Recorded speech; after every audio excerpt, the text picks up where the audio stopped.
മാഹിയിലെ സ്ത്രീകളെ അധിക്ഷേപിച്ച് ബി.ജെ.പി. നേതാവ് പി.സി. ജോർജിനെതിരെ കേസെടുത്ത വനിതാ കമ്മീഷൻ. എം.എസ്.എഫ് സംസ്ഥാന സെക്രട്ടറി റുമൈസ റഫീഖിന്റെ പരാതിയിലാണ് നടപടി. മാഹി പോലീസും പി.സി. ജോർജിനെതിരെ കേസെടുത്തിട്ടുണ്ട്.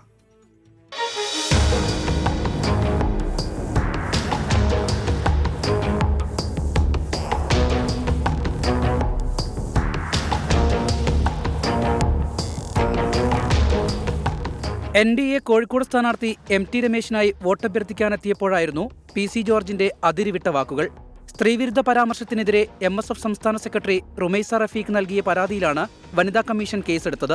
മാഹിയിലെ മുഴുവൻ സ്ത്രീകളെയും അടച്ചാക്ഷേപിക്കുന്ന രീതിയിലായിരുന്നു അദ്ദേഹത്തിന്റെ പരാമർശമെന്നുള്ളത്.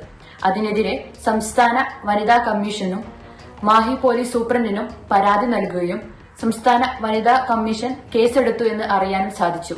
അതുമായി മുന്നോട്ട് പോവുക തന്നെ ചെയ്യും. പി.സി. ജോർജിനെതിരെ മാഹി പോലീസും കേസെടുത്തു. വിവാദ പ്രസ്താവനയിൽ ഖേദം പ്രകടിപ്പിച്ച് പി.സി. ജോർജ് രംഗത്തെത്തിയിരുന്നു. ദേശീയപാത വികസിച്ചതോടെ മാഹി കൂടുതൽ സുന്ദരമായെന്ന് മാത്രമാണ് ഉദ്ദേശിച്ചതെന്നാണ് പി.സി. ജോർജിന്റെ വാദം. 24 പാലക്കാട്.